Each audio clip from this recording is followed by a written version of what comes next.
Hi everyone, good evening and good morning from wherever you guys are joining in. Firstly, for all people in India, happy Independence Day. Glad you guys made time on this extended weekend and joined us, and very excited to host this event. Just to quickly summarize what C Tribe. C Tribe is basically a community of construction tech entrepreneurs, investors, and enthusiasts.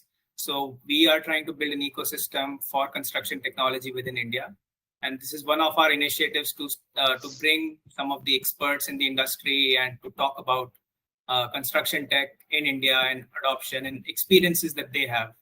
So today our panel consists of some veterans, and the lead of this is going to be Mr. Bhargav. Mr. Bhargav Dave is a CEO at Visilean and a renowned person in the context space. So Bhargav, the space is all yours. Please take it away. Thank you, Chaitanya. And first of all, before I sort of go on to introduce the panelists, I just want to congratulate and thank Chaitanya, Ram, Aditya, and all of you who are doing a wonderful job in running the C Tribe group. And it's been a fantastic initiative. And, once again, I mean, this is a great sort of a webinar as well. We have, a very sort of varied panel with sort of some amazing personalities in this panel who will, I'm sure, do justice to the topic that we have, which is constructing the future, accelerating the tech adoption in the Indian AEC industry.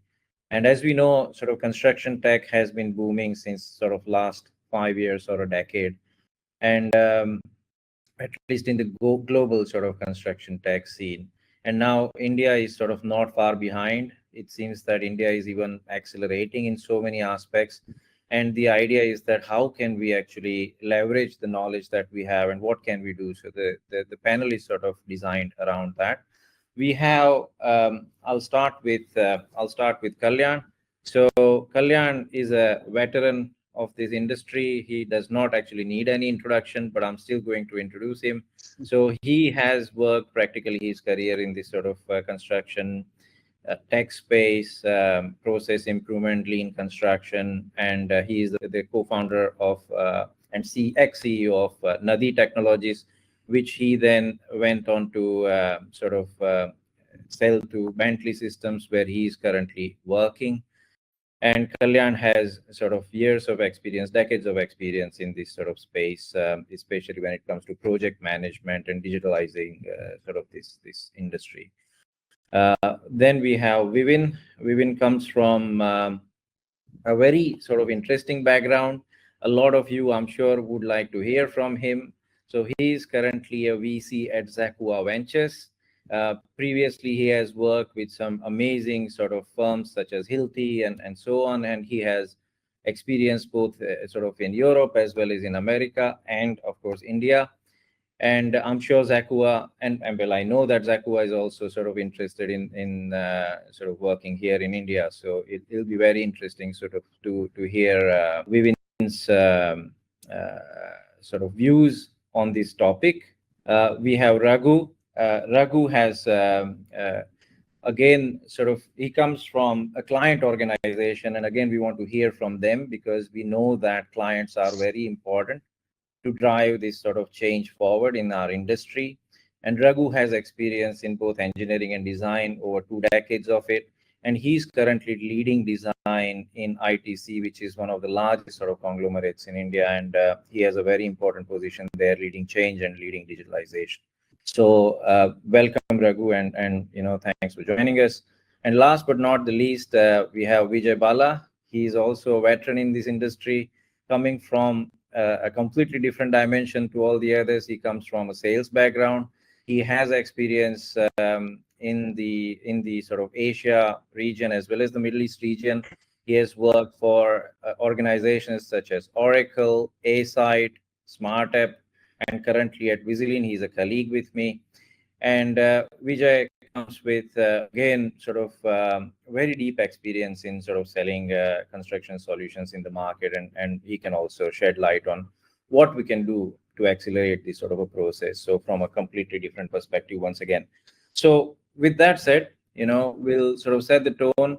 We're going to spend about 40 minutes now, 45 minutes discussing amongst ourselves before we open the floor to questions and answers.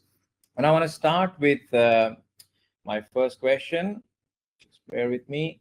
So the kind of the first part, I just want to introduce that again.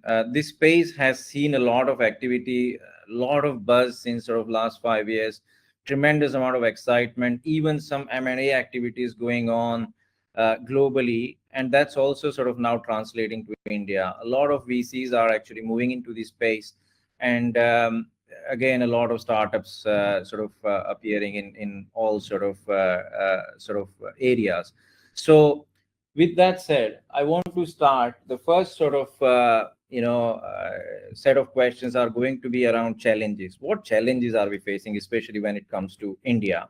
And I'm going to start with VB because he has a sort of extensive experience in selling construction sort of enterprise solutions and software. And I just want to sort of hear from him, what are your thoughts on the challenges that we face? And what are the persistent challenges sort of in this construction sector in India, especially when it comes to selling construction tech? Thanks, Bhargav, and special thanks to Chaitanya, Aditya, and the C-Tribe team for having this session on a day of historic importance, and also for playing a crucial role in facilitating tech adoption. And as I see it, honestly, you guys are already one solution to the title of the webinar today. So we are actually staring at a market, the Indian market, that surprisingly has a huge awareness quotient, as I would say, but a low adoption quotient across all client segments. So let's look at why. There are several reasons, but I would like to address one a very specific reason challenge that we are facing extensively in this segment, especially last couple of years, and will continue to face over the next few years, especially in the case of large corporates, because most of the startups keep eyeing at the enterprise level agreement, right? So that's what we are all hunting for. So factors like, let's say, resistance, mindset, they're all known to us, and they continue to remain challenges we are battling and will continue to do so. With the limited time allocated, I think I'll focus on just one major challenge that we face on the ground. And I love to say this because I'm a grounded guy. The action sales happens on the ground. So the P factor is what I will term it, the people factor, and we often tend to ignore the people factor. Now, I'm actually referring to the employee churn at all levels. Now, let's look at the impact it has at a C level. It can be a major disruptor to an enterprise's digital vision, commitment, continuity, and execution. All of these are challenges, and they are all coming from one single element, I would say, is your employee churn. Because today's CFOs, today's CIO or C level is gone tomorrow. And this also ties directly to one major question that was asked on this panel earlier, asking as to what will drive adoption, top down or bottom up. Now, how do we address this? My approach to this is I'm a very strong advocate of a holistic approach. It's very easy said than done.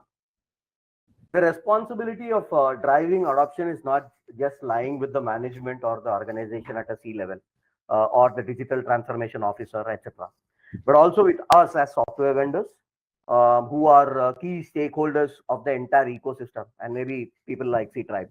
Now, how do we achieve this?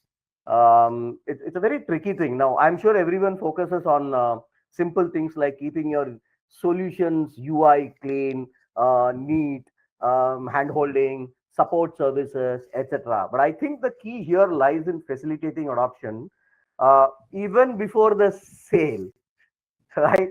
Now we are all talking probably of adoption after the sale is made. Now I am saying the other way around. I think you need to entertain or encourage adoption even before the sale, and this is extremely crucial, especially in large enterprises, where you are also facing another challenge of already homegrown, proven or less proven legacy systems people are already comfortable with. So you are looking at an opportunity to one facilitate adoption with your new solution, new technology, and so on. At the same time, you are kind of uprooting people who are already comfortable with one solution. So unless you drive adoption even before the sale happens, the sale is not going to happen. sounds very much like a chicken and egg story, and actually it is. So going from a sea level, down or going up can only establish a communication. And without being disrespectful to any sea level guest on the platform, let's look at the harsh reality. In many corporates, enterprises, we have the sea levels at the mercy of project heads, who's directly responsible for the PNL of the project. So your top-down approach is not going to work, right? So having a mandate from that level is not going to suffice or get you a buy-in. So I think your top-down approach will can fail miserably. So what is very crucial is, I repeat, and this phrase, I love this phrase, building a buy-in. It's a process at all levels across businesses and process owners. Otherwise, Maybe there's you have going to 10 seconds, 10 seconds left. yeah. Oh, great. So I call it account management or even political management, and and your purchase order is just a byproduct of this entire approach or management. So people can call it target audience, some calls it customer segmentation, and so on and so forth. So I think largely um, we need to look at facilitating the adoption even before the sale. So that is through a process and can actually be different to different So organizations and startups. yeah, I think these are some really amazing points, especially when it comes to people, and we have this sort of very pertinent issue in AEC sector where you have a high employee turnover. People move from sort of one job to another quite sort of frequently. And how do you then drive adoption? And again, you spoke about two things. One is that, and then the other is like how do you balance between top down and bottom up, and what sort of strategies to take. So that's actually quite interesting, and we'll come back to some of these things in a minute. So I want to jump to Vivin, and especially given you have this sort of a unique background and experience both in EU as well as in US. How do you see India? Do you see India as a completely sort of a different environment, a different market, especially when you take that sort of contact VC background? And sort of a different ecosystem, or do you think we have more in common with the global market when it comes to this sort of adoption challenges, and especially what VB is talking about? So I don't think of India as one market.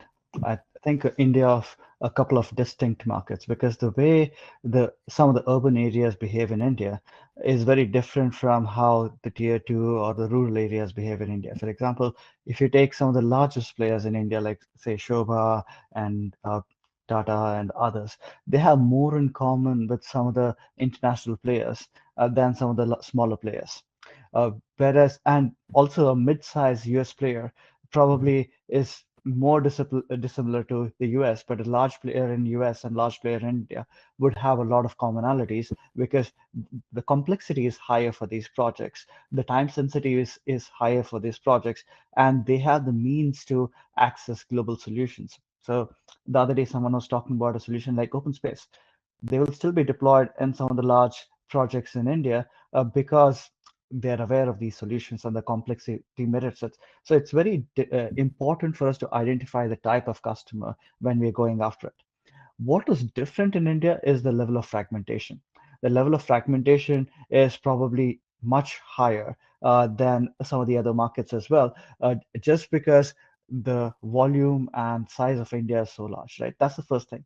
The second thing that is different is the labor arbitrage, right? The labor costs in India are still much lower than what you'll see in Europe or US. So the willingness to pay for software solutions is not going to be as high as some of these markets, because there you can easily make an argument saying, hey, you save a few hours of work, it makes sense for you to use it. In India, there is this tendency of saying, okay, let's throw people at the problem, right? We have people available, but that's also changing. People availability in the urban areas is not as easy as it used to be, especially when you talk about skilled labor and so on and so forth. So that's changing. The other part which is different in India is the ecosystem is still very nascent. India as a startup landscape used to be mostly B2C, at least say 5 to 7 years back. The B2B landscape is just about starting to take off, which is basically ensuring that you have targeted solutions which are the right kind of quality to be serving these corporates, right? And finally, if I take the other side of things from a funding perspective, the VC ecosystem in India is also nascent. There are no specialists and so on. So one, you have challenges in selling to the customer because of the level of fragmentation, cost of labor, and so on. On the others, you don't really have this early funding that backs you and who really understands the workflow, who's able to understand the type of solution. So it's been traditionally harder to build these kind of startups in India. So kudos to Kalyan, kudos to you for all the early adopters in the space. But it's changing now. It's changing. India will be the largest market by construction volume by 2026. And therefore, there's been a lot of interest in India of late. And I think that will continue to go up. And I see a lot of similar trends as the international markets in India being adopted very soon. Thank you very much, Vivin. I think that was quite sort of interesting to hear from you and how you actually see the Indian market. I want to go next to Kalyan. And Kalyan, you have seen some of the most challenging days in this space, starting when you actually started before actually the market was even open. I mean, we have to thank you for some of the work you've done even in opening up this market, and you and the others who have actually started, there are some other players too across India, who have actually started, say, about a decade ago or even more. Now, what are your views, especially, in terms of, so one can say you've done more along, oops, sorry, that was Vivin's alarm. So Vivin, you finished earlier. So um, how about, like, if you can sort of say, talk about your journey a little bit, and from your early days to now, especially, the topic being, how do we accelerate this? Now, what do you see, like, what can we do now compared to what you had to face all those years ago in terms of accelerating the change of pace, because that's the need of the hour now. Sure. I think all of you have been very kind to me. So thank you all. Thank you for that. And happy Independence Day also. And thank you again. A shout out to Chaitanya and the C Tribe team for doing the yeoman's work that they're doing in putting together that ecosystem that Bhargav and Vivin and others talked about. I guess so. So yeah, I think so. I mean, early days were challenging. I will probably anecdotally say a couple of things more to kind of talk about the facetious in a more lighter vein, saying how this went from black to gray. But I think I'll try and see how we can address some of the current and perhaps the future thing, right? So when we started in 2008-9 timeframe, and we had built a Nokia, we had built a mobile app on a Nokia phone on a Symbian OS, and we took it to site and said we wanted to get data from the site for progress monitoring, and people would laugh their behinds off, saying, A, you're expecting data, aka internet at site, and B, you're expecting all of us to have a phone, right? So, but I guess now, fast forward so many years, and it's like when you go to the site, they probably look for water, electricity, and data as the first things that they set up as part of site setups and things like that, right? But I think a few things helped. So I think for us, what helped is just when we were setting up, the lean construction movement was also sort of coming up, and Bhargav has been around since those early days. Of course, coming in as a foreign speaker then, but now he's kind of much more local and grounded, right? So I think the reason that is important is I've always felt that tech and process kind of go hand in hand, right? So what the lean was trying to do was trying to figure out how all the stakeholders, the owner operator, the PMC, and the GCs can work together to deliver project efficiently. And our vision was to deliver a tech platform that sort of enabled that, right? So creating better communication, better collaboration, and better controls. So the fact that we could ride along with the lean journey, I'd say, was a significant help in that. And we'd done a lot of lean services in those early days as well. Where it also helped is they did not see us as a technology guy who was bringing technology for technology's sake. They saw us as an industry person who was trying to solve a problem and bring a solution on a technology platform. And the reason that I'd say that thesis probably still holds true, right? I mean, I can tell you, at least we won one or two deals against what Vijay mentioned, in-house competition, like locally homegrown products, simply because the business users saw us as, Kalyan, we know we can tell you one thing and you will understand the 10 other things that we are not telling you and develop the features and capabilities around that, right? So that alone, the fact that you are a domain person who understands the pain points of the industry and you're trying to solve it and put together a technology solution, I think is still a thesis that will work now. And I think going forward also, I think you'll need a lot more of that, right? The other thing was because we were young and foolhardy, if you will, we were very, very flexible on the pricing strategy, right? So we had a solution. We tinkered around with our pricing, user-based pricing, module-based pricing, unlimited user, project-based pricing. And like Vivin said, it's a fragmented market. We tried different pricing strategies for different sectors. I mean, ultimately we gravitated towards something, but I guess that initial flexibility, not only on the tech and adoption side, but also on the feature side helped. But looking forward, I guess, see, now I think the point is, now you don't need to create platforms. I think what people, there's probably enough of an ecosystem, technology ecosystem. I'd say if I were a betting person now, how to plug into the ecosystem a little better and how to create friction-free data exchanges across the existing ecosystem is probably going to get you better place in terms of tech adoption, right? And creating one sort of sticky factor in your delivery. And I'll tell you this, right? So we built NPulse as a technology solution for project controls. And a few years down the line, we had to integrate that to SAP as an ERP system. Once we integrated that to SAP, and once it got tied to the fact that data, our field data was effectively going to go into billing, then the stickiness of the solution went up significantly, and adoption challenges almost ironically came down. The solution was no longer difficult to use, slow to use, hard to use, because I was getting paid from data that came off the solution.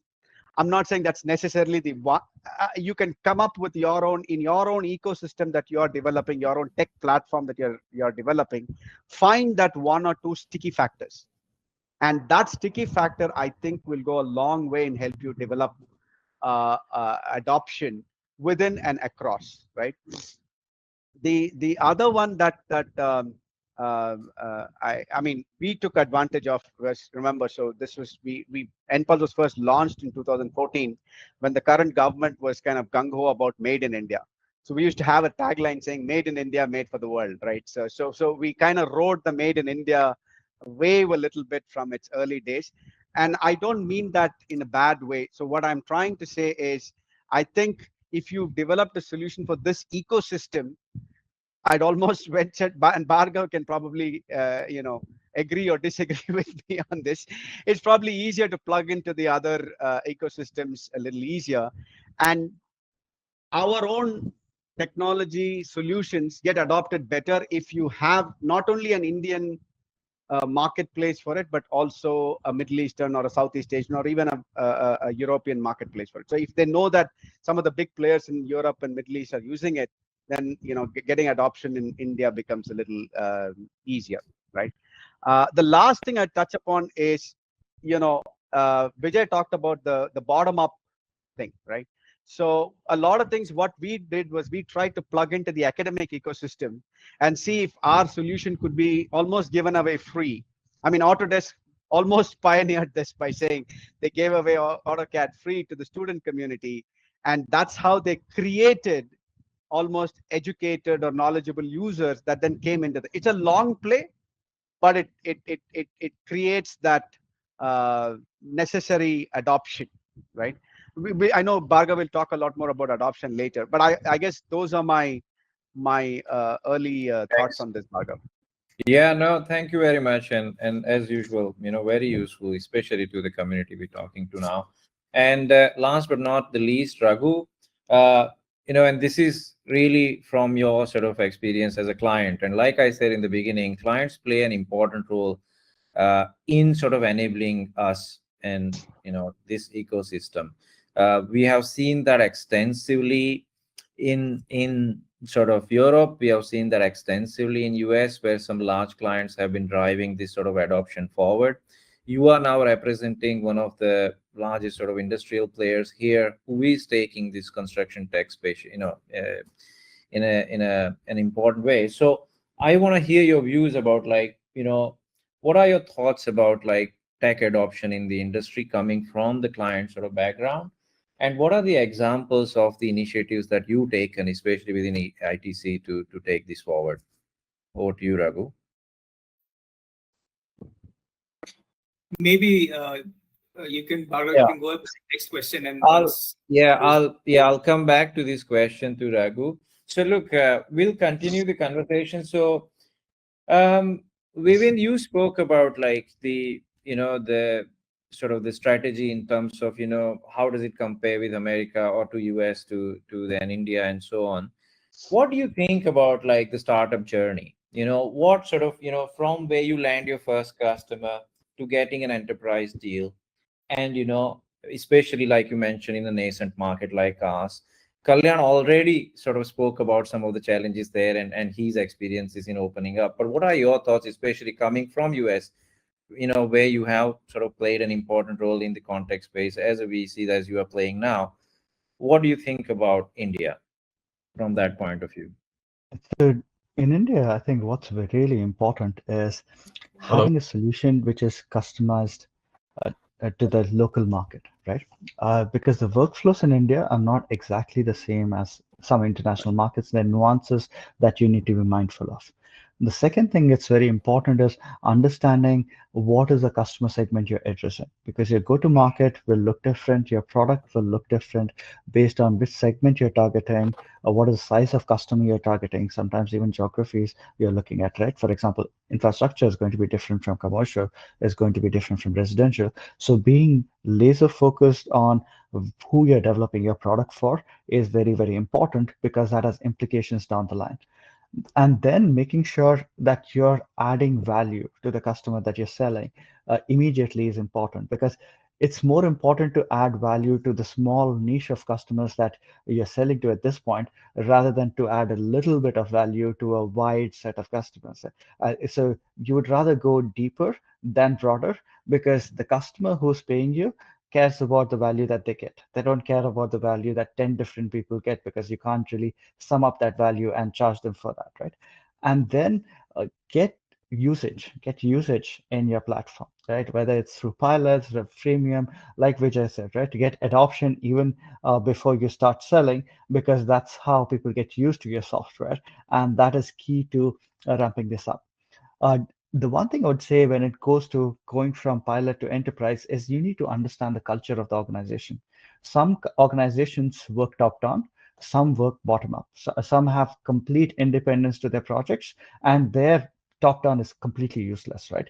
But some have much more structured processes where you actually won't get a software deployed without approvals from the central areas. And depending on the kind of software, they might ask you to go through SOC 2 compliance, or they might ask you to have pen tests, they might ask you to have IT verification, and so on and so forth, right? So understanding who you're selling to is very, very important. And also sometimes we always go to the largest players. That might not be the best approach all the time. The mid-sized players, you get access to the owner, and they might move much, much faster than the largest players out there. Again, you can't paint everybody in the same brush. Organizations behave differently, but knowing the one reason why someone is using your product is very important.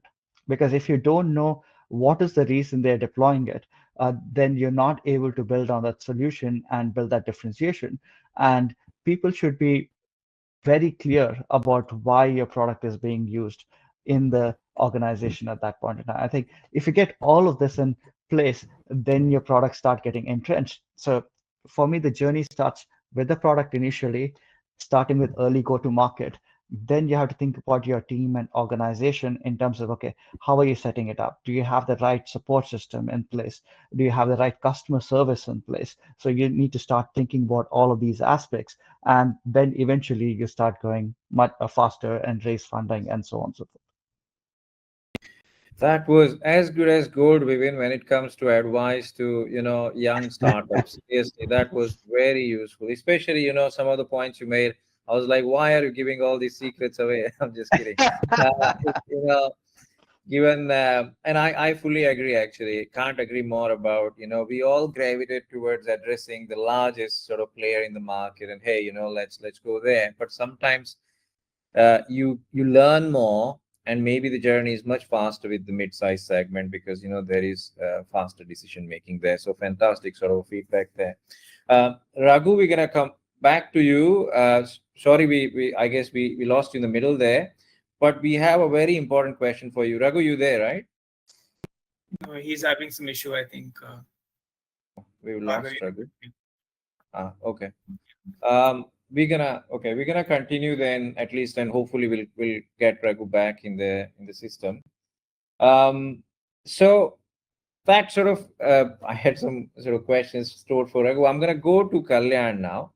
And Kalyan, this actually comes up. I mean, we've touched upon this a little bit in your previous sort of answer, but this is something very unique to us in India, especially given that we are practically sort of the IT playground for the entire world. We have tremendous amount of capacity when it comes to development, and also because quite a lot of large players. I should not sort of, I'm not naming anybody here, okay, but a lot of large players have neglected this market for various reasons because it was so price sensitive and so on.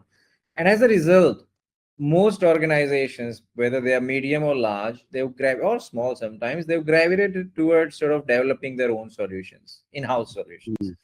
And that tends to, and they're always sort of, you mentioned they're evaluating you against, cheap labor, but they're also sometimes evaluating against, programming capacity that's available to them, whether in-house or away from, as an outsourcing unit.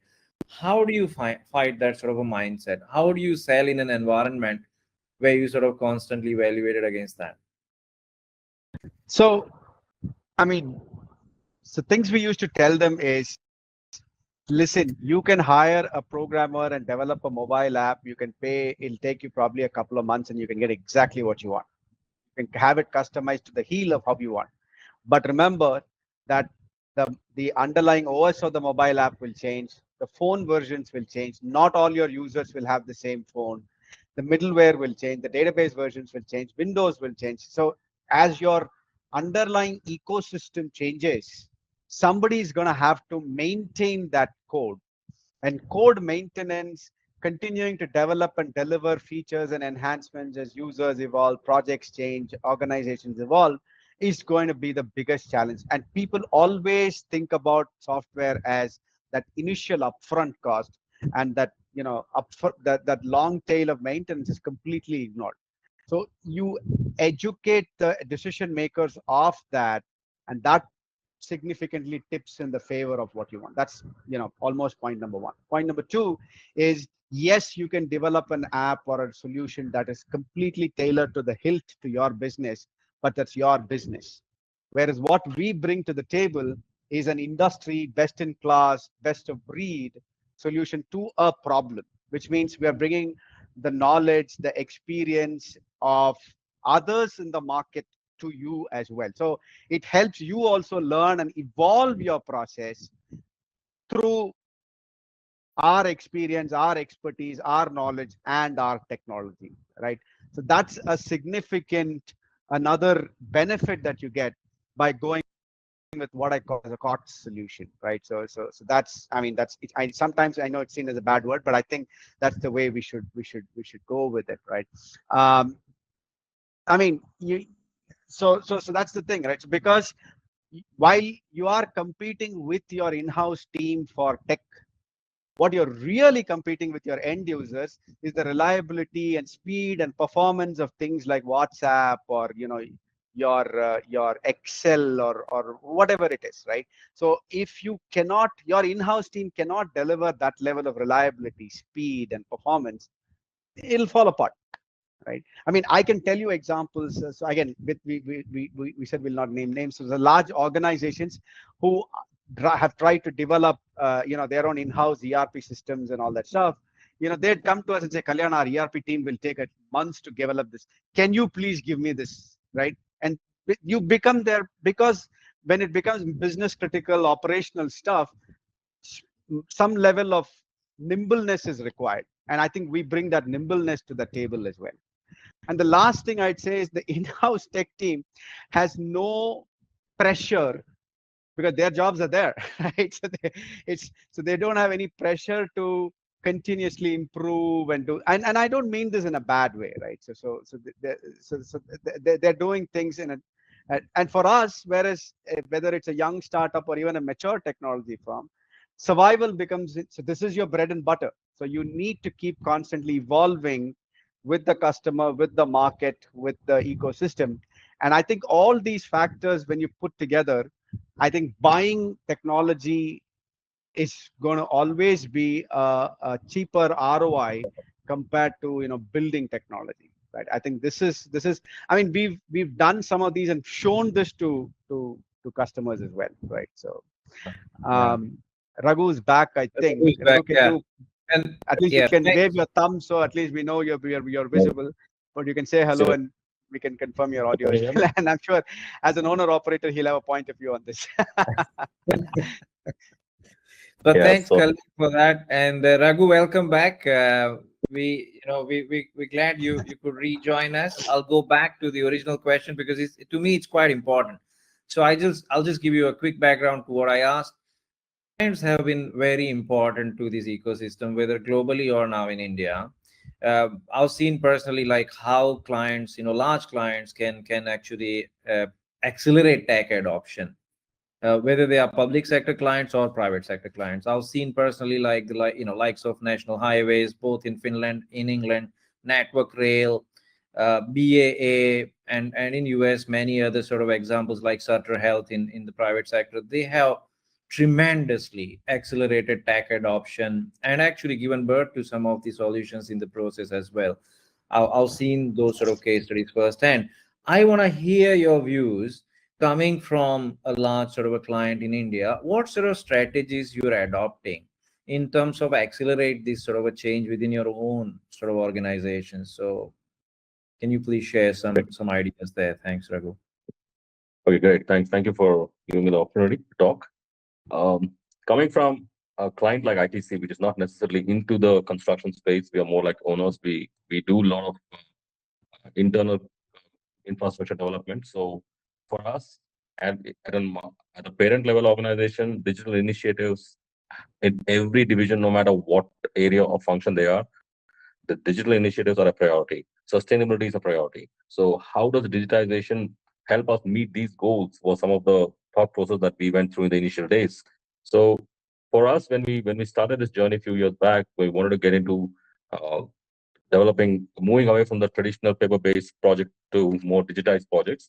When we explored the market back 4 or 5 years back, we realized that the Indian ecosystem itself was not really developed, meaning the architects and the consultants or the vendors or sub-vendors were not really up to speed in terms of the digital tools. They were not even ready. They were not even BIM enabled. So when I say BIM, it's like 3D modeling of structures. So when we encountered a space that was so scattered and there was nobody willing to help us in our journey, then we realized the only way for us to move forward is we help and train our own ecosystem. So we started identifying digital tools that could help us move towards a goal of a digital adoption in projects. So and later on, to meet these goals, we started setting the expectations. I mean, we identified only those consultants who are digitally enabled. We started upgrading our contracts to a point where we will work only if you are in a certain ability to do projects digitally. And we spent a lot of time and effort and resources in upgrading and training our consultants, our vendors, sub-vendors, everyone onto the digitized way of delivery of projects. So for a owner who is who has a certain target to meet in terms of taking doing projects more efficiently, we identified the technologies in different phases of the project, and we did a lot of POCs. We did the first few years were just about POCs, proof of concepts. We would pick a technology, we would run it through a certain team and get the feedbacks to see how it was being how it is useful for us. If it is useful to us, then we will push it for slightly 1 or 2 projects getting on board and understanding this. And we had to not only build our own resources to understand how to do projects digitally, but also identify the technology that can be seamlessly integrated into the way the projects are done. And currently, I would also say that one of the major challenges we face in the initial time, and even today that we face, is there is not one tool that can go from your concept stage to the end of the project delivery. So there are a lot of fragmented digital tools that we have to adopt and kind of interlink them. So the interoperability of these tools also becomes a challenging part for us. So how do we take data from one software or one tool to another tool? So I mean, for us, I would say that we ended up developing, since there was no there's no real study in the market, or there's no see a project takes n number of years, like 2-3 years to complete. So we have to see the impact of a digital initiative. We have to wait out the project and then go back and study whether that whole initiative that we took was worth it. So to do that, we developed our own, like I said, a strategy of implementation. That's what we called it. We identify an idea, we ideate the idea for a few times, then we push it up a notch into the POC stage. Then from POC stage, it goes to a POC plus 1 project stage. Then it goes for a organization level adoption of tools. So we had to literally do a lot of self-study and self-discovery on how the digital tools could be adopted. And as in the last few years that we have been in this space, we have understood the technologies better. And now we are in a space where we feel that our projects are pretty well advanced into cloud-based way of doing projects. So the discovery phase and the adoption phase has been really challenging for us in the last few years. So I guess that should answer the question, I guess. Thanks. Yeah, no, that's very, very interesting. I picked up some of the key points I'll summarize later, but very important points you mentioned, especially related to supply chain and the patience that you need in building out such sort of a program. Finally, because we're sort of running out of time now, I just want to conclude quickly. A couple of questions left. I'm going to change the question a little bit, given what has been already discussed. I want to say, considering you come from the sort of the enterprise sales space, which is what construction is practically in most sort of senses, how do you sort of compress this GTM? Our biggest challenge is the long sales cycles. Have you experienced, or have you actually built strategies in shortening these sales cycles, or do you sort of see any way we can influence the industry to actually shorten these? Because that seems to be one of the biggest bottlenecks in scaling. I want to talk about scaling as the final sort of piece, especially when I hear from the likes of Vivin, Kalyan, and Raghu as well on that. So any thoughts, VB, on that? Yeah, from a very practical perspective, I think one should look at getting a step into the door rather than selling a complete end-to-end. I'm assuming that your solution handles end-to-end solution. So not every organization is going to be kind of either replacing a end-to-end solution that they already have, or looking at something afresh. So that's going to be a tough strategy. So one strategy could be identifying a gap. Let's assume that somebody has got already a existing system, a homegrown or a different system. So obviously they'll have some gaps there. So if we are able to address the gaps irrespective of the size of the business, most of us are chasing the size of the business. I think that is a wrong strategy.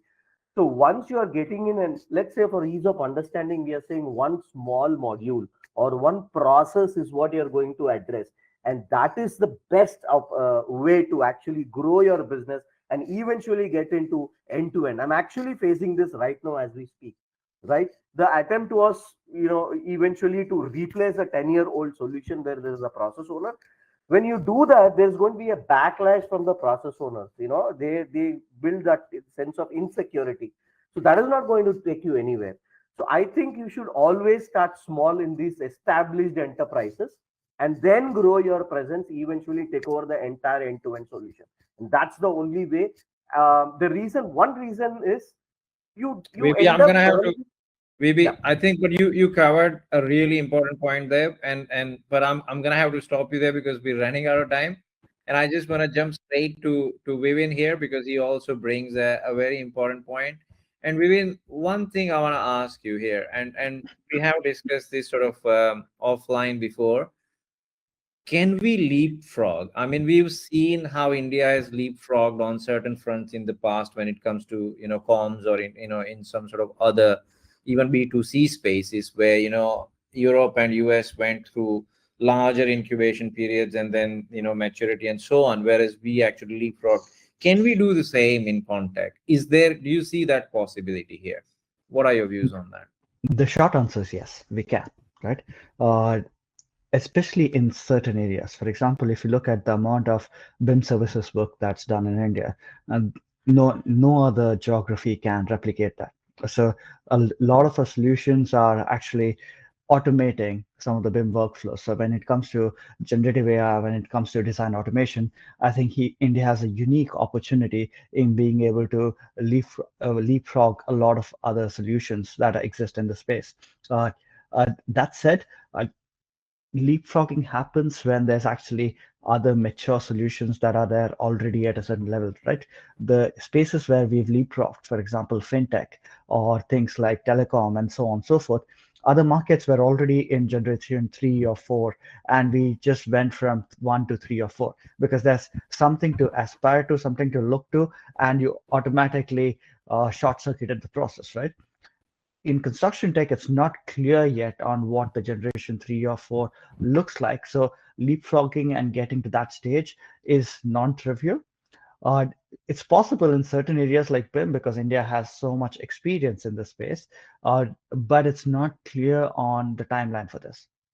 So the good part is there's so much construction volume here and there's so much talent here. There's a lot of opportunity to experiment. There's a lot of opportunity to build new solutions.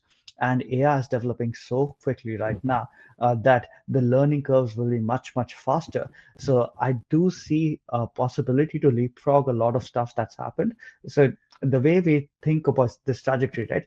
There's analog, there's digital, there's platforms, and then is AI. So we don't need to go through all of these steps. We can directly start moving towards step 3 and step 4 without having to take that sequential approach. But we're still very early, right? The culture has to still adapt to all of this. And I think the top 1% will do the leapfrogging very easily from a customer adoption perspective. But why? It won't be like fintech or telecom as yet. Eventually, hopefully, that will happen, but it'll be a slower adoption curve than we'd seen in some of the places. Thank you very much, Vivin. And Raghu, I want to go to you before I go to Kalyan and close the session. But ROI is also very important when it comes to this, and it's very tricky when it comes to. We've heard how nascent this market is. We haven't yet sort of this, how to say, blueprinted, templated solutions which bring very sort of predictable ROI, and it, the incubation time is higher.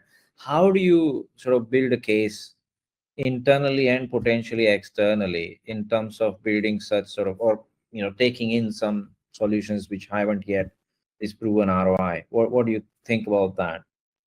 Okay, that's a great question. I mean, this is one of the questions that we had talked about in the initial days of our early stages of our adoption. When we wanted to go digital, this was the first question that would come up. Everything that happens in any organization is, okay, itna, when I'm spending so much, what is the return on it? What is the benefit out of it? That question kept coming up again and again. So the first initial years, I would say at least 1.5 years, it took me to explain to the management and the system here that when you are trying to go for process enhancements, ROI is not very critical. It's not a barometer to measure the adoption of technologies which are very new. So the very first, so you cannot put a dollar value to tangible or intangible benefits until and unless they're measurable, meaning no technology has been adopted for the life cycle of a project for us to see what are the benefits we have got. So before we receive anything, it's all hypothetical. Okay, if I adopt a certain digital tool, it's going to save me X amount of man hours. But in India, man hours is not a parameter for measuring your work output. So how do you put a dollar value to that? So we started. We spent a lot of time debating on this, and then finally we realized that question itself was becoming a bottleneck for us to start getting into digital space. So we just took a call and said, keep the ROI aside. Let us adopt the digital tools that we think are useful for us. And gradually, when the process enhancement happens, you will see the transformation of an organization from a traditional way of doing projects to a more digitized way of projects. So we were hoping, and today I can say 5 years into this adoption, that has actually happened. I mean, ROI is not even a matter for us to look into any technology. We just identify technology. We know this is going to bring in benefits. It's going to improve the process. It's going to improve the collaboration. We just go for it. We don't sit down and calculate, okay, itne mein kitna paisa milega and all that. So that was a very crucial call that we took many years back, and that has benefited us for a deeper adoption of many technology, be it augmented, be it virtual reality, or 3D printing also as a technology to be used for our projects. So ROI for us was a question in the initial days, but today it is not a question that we look at or try to answer when we try to adopt a technology. Yeah. So Raghu, that Bhargav, was if such I a. can add a Yeah. point to that. So I was just gonna say that everyone here who's sort of gathered, whether it's the panel or the attendees, I'm sure are thinking that let's hope that all clients are like Raghu now. Basically, this is what we are thinking. Yes, Kalyan, please. Yeah. no, I'm going what to I be at your was trying doorstep, to Raghu. say is that again, we have some very direct experience, Raghu, with one of our customers who, like you said, initially was kind enough, if you will, to not use ROI as a parameter for adopting the technology solutions. And after having used the technology for a few years, like I'm looking at 4 or 5 years, realized very, very unintended benefits that they could get with the historical data that they had now collected on the platform. They could look for other inefficiencies that they could not even have conceived without the data being present. So with that, and that started driving a continuous improvement on many different dimensions. So then finally they said, Kalyan, we're now able to deliver projects with a higher degree of reliability and much more confidence with which we're able to predict time and cost. And that alone, it became much beyond ROI, is kind of my point. So unintended consequences, positive consequences in this case, I'm saying but they needed that leap of faith to put the technology, to adopt it and use it for a few years before these unintended consequences came, right? So True. Agree with you. Look, I think we've had some really amazing sort of points discussed here, and thank you to the panel for that. We are actually running a bit late, so I'm gonna have to kind of ask Chaitanya if you can give me a hand. So are we gonna go to Q&A now and let the audience ask those questions? I see that they've already asked some questions which have been answered as well. So how are we doing this? Yeah, I mean, Vivin has been very active on responding to a lot of. Thanks, Vivin, for that. Yes.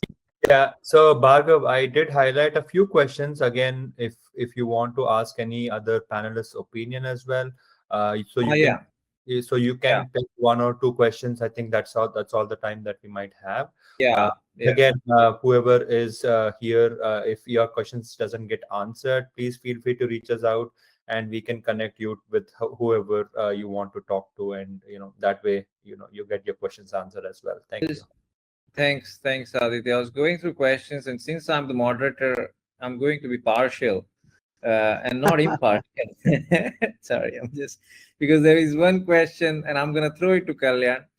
Incorporating lean technology has proven benefits for large-scale construction projects, but how feasible it is for small to medium-sized construction firms is the question. And can lean methods be effectively adopted by them? Very quickly, Kalyan, please. Yeah, I think I put in a small response there, but I will state it as well. So I think lean, Bhargav, you know this better than anybody else in this room, is a vast ocean, right? So you don't need to adopt all of lean to be seen as lean. So I think the point is, if you pick one or two use cases where you are not necessarily competing, but you're complementing existing things, and then that's a better way to drive the technology adoption. Point number one. And point number two is that you should always assume that you'll be in what I call as a mixed mode of operation, right? Some processes will be lean, maybe some stakeholder will be lean, but the project is probably always going to have some mixed mode of lean plus non-lean. So you have to know how to coexist, but still sort of, we discussed ROI, so we will still have to show that the technology is delivering value, right? I mean, we started with trying to say last planner, but that was too big, right? But there are maybe smaller pockets like, digitization of like a quality or a safety or a 5S or something, which might be more isolated, relatively speaking, right? So. Yeah, no, good answer. Good answer. And yes, I mean, it can be taken in. We're actually doing this as we speak in India, that medium organizations can take solutions like these. Small organizations, it may be a little bit hard, very small, I mean, but medium. Very small, it's yes. Very small is difficult. This one's for Vivin, maybe. I'm going to throw it to you, Vivin. Are we having multiple platforms solving different problem statements? You see this all the time as a VC. Point-based solution versus sort of a platform play. Like there is no platform that can handle complete operations. How do you balance? I mean, do you think the drive to digitalization is actually process standardization? And then what is it's a bit of a dichotomy here. So let you answer. This debate comes up very often these days I because bet. the biggest GCs get badgered with so many solutions. There's one GC who came to me and said, I use 60 software. Right? It's like, it's just not manageable. 60, Vivin? Did you say 60? 60. Wow. Okay. And they're like, it's just not manageable. We can't really have logins and everything else that goes on. So they've moved to a standardization process where they culled it from 60 and they wanted to go to 25, right? There's still some specialized software they wanted to do. Oh, there's another GC is like, I'm not adding any more software unless I can take something out of my stack, right? So it's gotten to a phase where people are like, yes, it's difficult to manage. So I think the solution is somewhere in between, right? There's not one broad-based solution which can provide everything, but you need to, one, integrate with existing major platforms because there'll be a backbone. Every organization needs a backbone, whether it's Procore, Autodesk, Bentley, Trimble, whatever it is. And then it needs solutions which are catering to specific aspects, right? And which one is niche and which one is platform depends on how much value that solution is providing. For example, workforce management is very important to certain trades.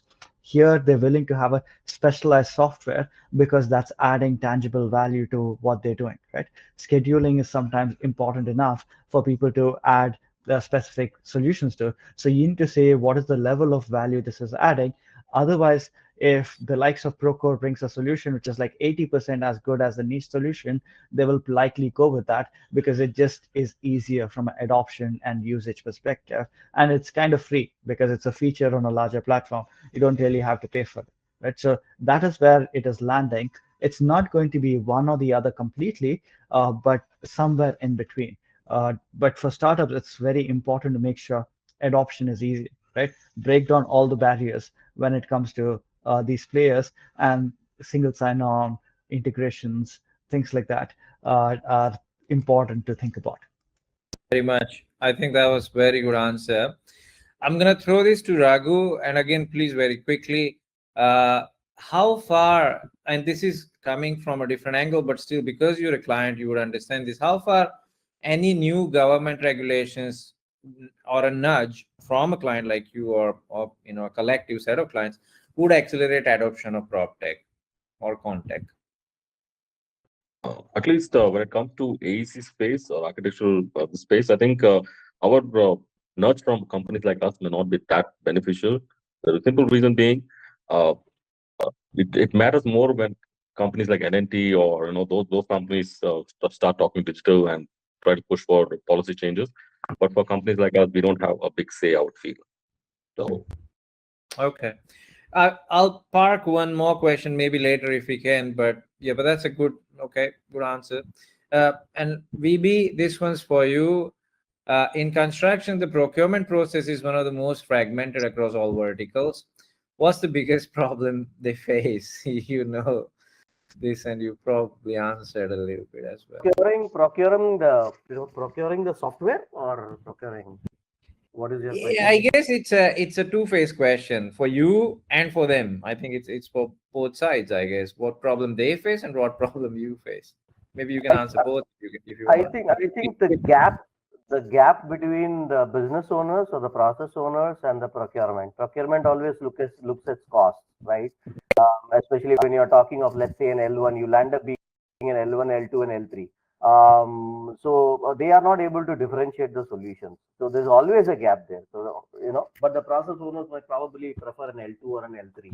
So the challenge is there. One. Second is they don't look at the urgentness of the purchase. They kind of treat you like any other software solution, like any other construction material. That is where is the issue. Yeah, like an equipment provider or a material. Like an equipment. Okay. Yeah. We kind of, I think, way over time now, and but Aditya, Chaitanya, do we wanna any other questions you think we have to answer? If not, I'll summarize the key points which came out of the panel. If in a couple of minutes, which we had a fantastic sort of a discussion on so many points. I had so many questions still lined up, but I just couldn't because we ran out of time. But I just want to kind of summarize very quickly. Almost everyone spoke about culture. And I think that really brings together the point that even though we sit in this sort of tech space, context space, culture is absolutely the crucial point we all need to address. And we need to really work on that collectively. The likes of Kalyan, partially us as well, we've been working in the background for many years in trying to kind of prep this industry. The same has been done. I talk about this quite a lot in sort of my sessions. Quite a lot of this has been done in the Western countries, in Europe, in sort of US and other places, who so many initiatives over a period of time. We are only just starting to do that. So this is a part which is very important, building that culture. And Kalyan again connected that to educating the market, which also means educating the education system itself, extending.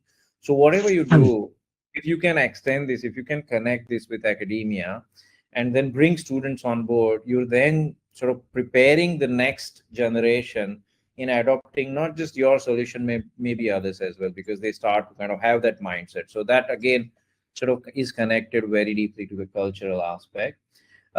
This was also spoken about quite a bit, is integration and building an ecosystem. None of us we don't exist in silos. Even if we want to build a monopoly, we don't actually we're not silos. We have to integrate with other players, whether we like it or not, sometimes even competitors. We have to provide an integrated solution somewhat to the customer, otherwise we're going to lose out as an industry. So let's compete, but also don't forget that we can't punish the customer in the process. So that's also very important, that how are we actually differentiating between a point-based play to a platform play. So integration is the key. This came up quite a bit as well, that going to the largest players is not always a great idea, especially when you start accelerating the process. I think going to the mid-sized players, especially in India, is actually not a bad idea. And so that's sort of important to sort of remember.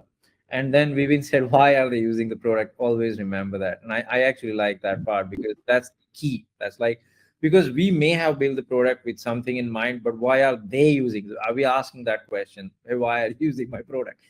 So that may not be the same answer that you thought you're going to get. So, right. So, and then Raghu mentioned this sustainability, and that word was actually, missing until then. Very important. There is a tremendous drive on sustainability, and quite a lot of what we're doing actually contributes to that. So can we actually build that sort of connection in our pitch not just to the investors, but also in terms of like how we're building the product and towards the industry. So think about that. One thing I thought like we would, but we don't have a clear answer yet. We've been said, that leapfrogging is possible, but the path to that is not clear yet. And I think if we work together again, maybe through these sort of platforms, maybe we can come together and build that path a little bit more clearly in the next sort of 2 to 5 years. That'll be very, very good actually, because it'll help the ecosystem. And finally, again, I'm closing this with sort of the idea about, again, maybe culture a little bit, but also supply chain. Raghu and we both sort of spoke about this procurement supply chain, but supply chain is really key. Educating the supply chain, it's not just the main sort of tier ones and tier twos, it's the entire supply chain that needs to be educated. I've been associated with some of those initiatives in the West, in the UK with Highways England and some of the other players, where they set on this path since 2007, 2008. They haven't yet ended. I mean, it's an ongoing journey, educating your supply chain, training them about all these things. It doesn't end. And so you can't just think that we have a 5-year mission and we're done. And so I just want to close with that, because it's quite a lot of these things about education, about culture, about this sort of supply chain management, and all those sort of things will continue for a very sort of long period of time, and we need to be prepared for that. And that will hopefully then accelerate our journey towards the adoption. So hopefully we sort of brought enough sort of how to say knowledge to the table to actually make it useful and worth your time. So thanks everyone for joining us, and once again, thanks C Tribe, thanks Chaitanya and Aditya for making this happen. Amazing sort of panel, and thanks to all the panelists, for sort of giving your time on this day. And finally, of course, happy Independence Day to everyone. So from my side, but thanks everyone. Thanks all. We enjoyed a lot. Thanks, Vivin. I know it's early in the morning for you, so maybe you should get a coffee and go back to sleep or something. Thanks, everyone. Thanks, Bhargav, for moderating this. Thank you, everyone, for joining us. We hope to have much more sessions going forward as well. Thank you. And I think this conversation was very different and very more grounded and realistic, rather than being away from the reality. So it was grounded. So we will keep coming forward with such topics and such discussions. So please feel free to, connect with us in some capacity and share your thoughts on what you want to hear next, so that we can, bring people and we can try to grow this community, educate, and, push this construction tech forward in India. Thanks. And I was doing some polls on the background as well. Like, majority of the people who joined us are entrepreneurs trying to grow their startups and getting advice from, experienced people like you. So this is really appreciated. Again, as Chaitanya said, thank you so much. And we look forward to much more sessions with C Tribers going forward. Thanks, C Tribe, for organizing this. C Tribe. Thank you very much, Chaitanya. Thanks, guys. Thank you. Have a good weekend. Bye. Thank you. Bye.